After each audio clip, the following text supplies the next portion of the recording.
ang ideal functionality rate nga 98% o malampuson nga nakapasa sa child-friendly local governance audit.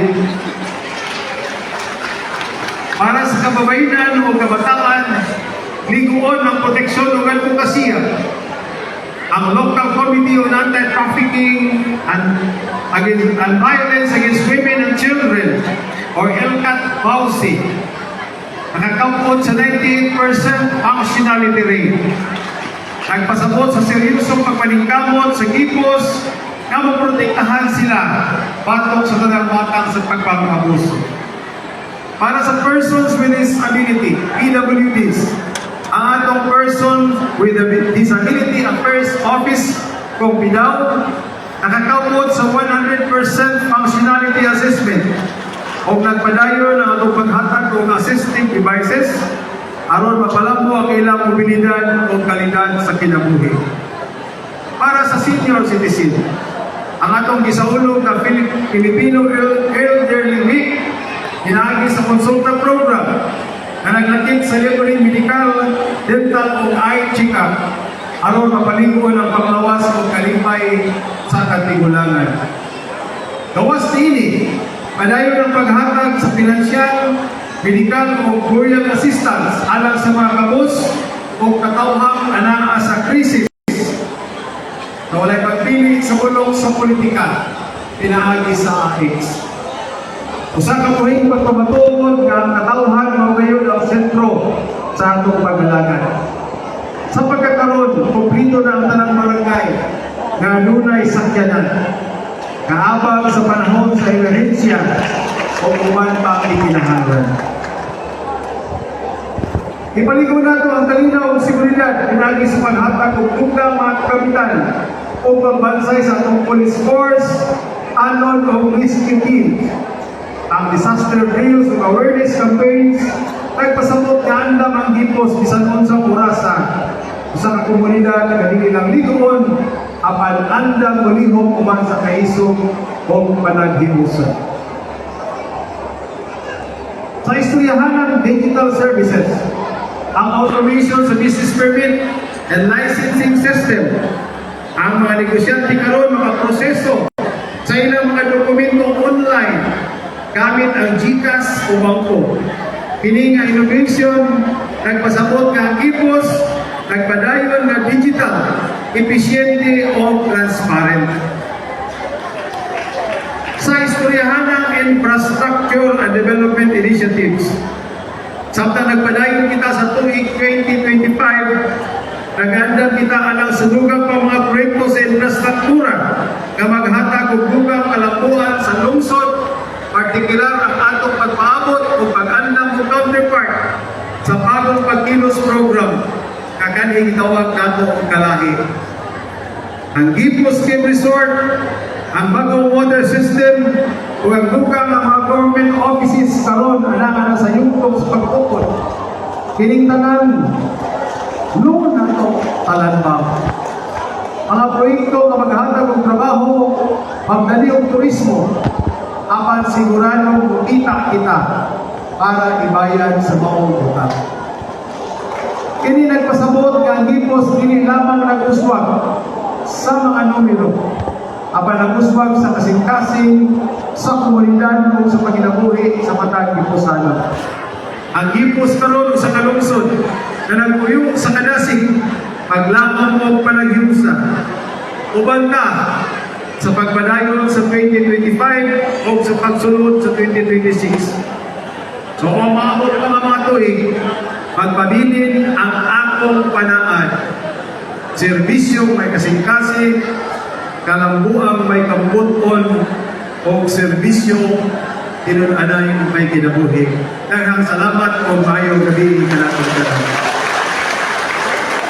Daghang salamat, and let's all give a big round of applause to our municipal mayor, Honorable Vicente V. Gaeta, CE, and the GDNJD.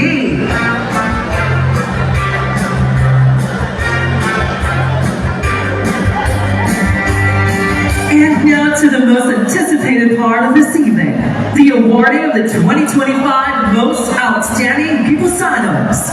Tonight we celebrate those who have gone above and beyond in their service. Individuals who exemplify dedication, perseverance, and a profound sense of community spirit. Their efforts have not only uplifted their fields, but have also inspired others to strive for excellence.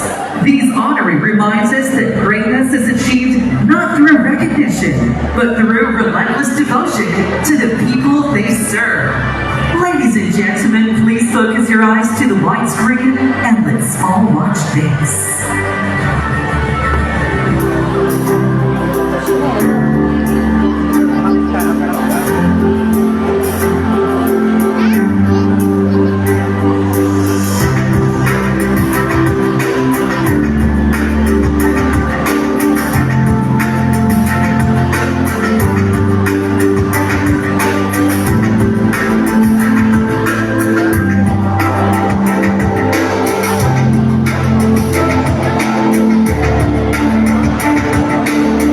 May success.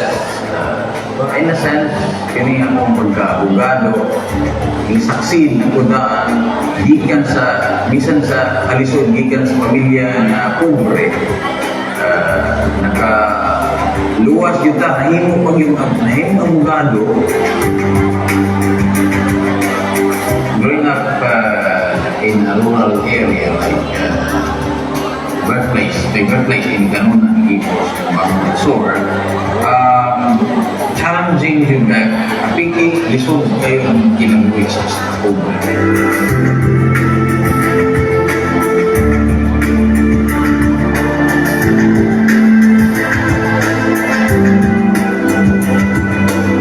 Isip pa estudyante yan, gikan sa sayong buntag, pagsilang pa lang saan, gikan na ka ng pagtrabaho, gikan na ka sa masakan, or otherwise, gikan na ka sa kalubihan, nagtrabaho na kadaan isip, farmer, enjoy nyo sa pangginikanan, tabang nila, mga buluhaton sa pag-uma, even ganit sa pag-alaw ng baboy, pumakiro sa baka, pagkamumpay ng karabaw, kanang pagkaligo sa kabayo, diya sa balongating, suba sa pagbalongating.